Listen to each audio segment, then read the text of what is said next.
Day 51, Wyoming. This morning I left Rawlins, elevation like 2,000 meters, and it feels like actually this is not the most elevated town so far. What is happening now is that I have a light bicycle, as you can see from the shade.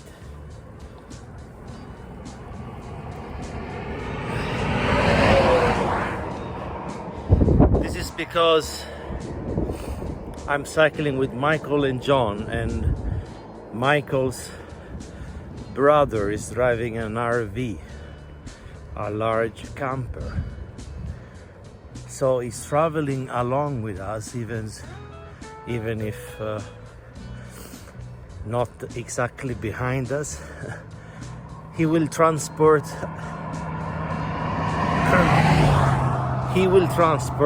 the most of our luggages, our panniers. So this way we should do rather cycle longer or cycle with less physical effort. And last night I slept in the RV together with the other people. I have some problem to adjust. You know, my routine is completely upside down, and so I had to pack again, think about a day pack for a daily trip, and it hasn't been nice. It hasn't been easy. I mean, to sleep in an RV, going to bed late, waking up early. They are fine, but I'm not. So I'm a little bit struggling with adjusting to and with others people's habits.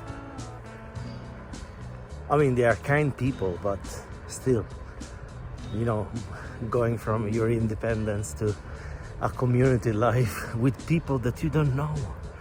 They're not similar to me at all. Anyway, of course, let's see at the good side. The good side is that I'm doing right now like a miles long uphill, and of course it feels easy. It's much easier without luggage. So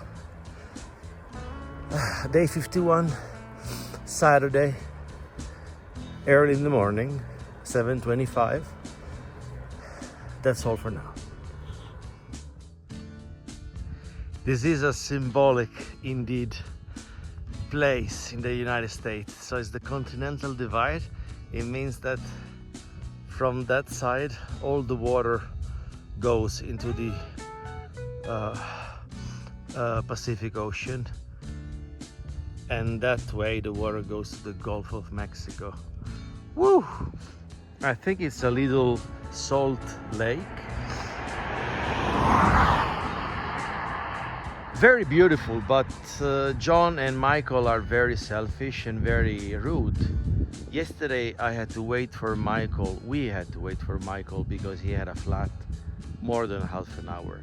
Today I wanted to fly my drone. I've lost 20 minutes. Well, they are like leaving me 20 miles behind in this environment. Yeah. And all my luggages are in his brother's van, and we do not have network. I have limited things with me. Even a flat can put me in danger. Do you think this is fair? Well, it doesn't seem from my voice, but I was really mad at Michael's especially, and then John, and the fact that I had no luggages with me and I was like 20 miles behind. Eventually I did catch up with Michael and John, and we managed to take my luggages from Michael's brother's RV, and I started to move on alone. I have arrived in Jeffrey City, Wyoming, the windiest day of the entire trip. I can't stand it, but literally, like, I can't stand with my bicycle. Jeffrey City is one of the highlights of the Wyoming TransAmerican route, and not because there is something to see or to do. It is actually the opposite. The community has like 50 inhabitants only, it's a ghost town and nobody wants to live here. And this is the church where I have spent the night for free. This is my 52 days on the road cycling in company today. Direction Lander, Wyoming.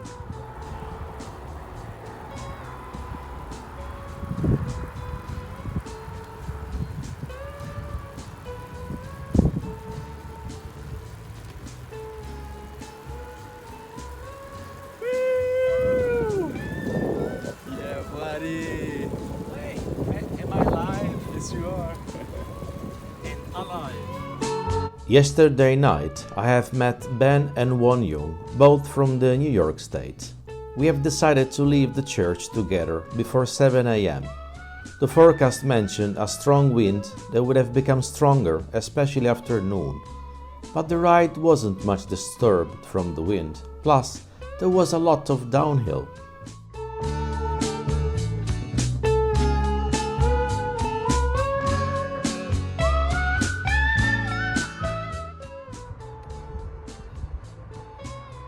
Day 52. Wisconsin. What did I say? Did I say Wisconsin? Oh my god. Of course, Wyoming. Where did you get Wisconsin from?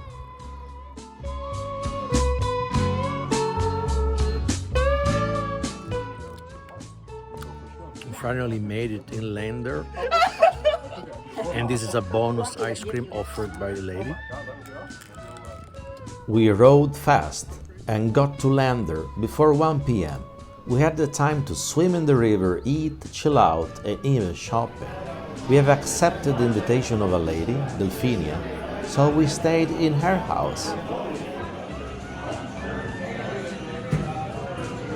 If day 51 I was in bad mood and with the wrong company, day 52 was a whole different story. It couldn't have gone better.